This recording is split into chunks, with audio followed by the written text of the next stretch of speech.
I'm Felipe Ruiz, and this is Solar 60. We're here at Astrotech in Titusville, where we've just installed a flight battery on the spacecraft. The flight battery weighs 40 pounds and is the last internal component we'll be installing on the spacecraft before launch. But we don't want to open an entire spacecraft panel to do this installation, so we've built ground support equipment to service just the battery panel. This GSE allows us to install the battery panel on the spacecraft, slide it in, and then rotate it up and seat it in the spacecraft for flight. We have it supported right now because it's pretty heavy for electrical testing, and once the testing is done, we'll close the panel and the battery will be ready for launch. Well, let's lay it in and then I don't feel anything to touch it. Yeah, you'll have to give it a Okay, little you clean ready? and jerk.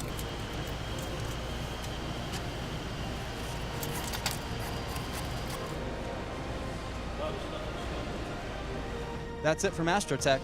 I'm Felipe Ruiz, and this is Solar 60.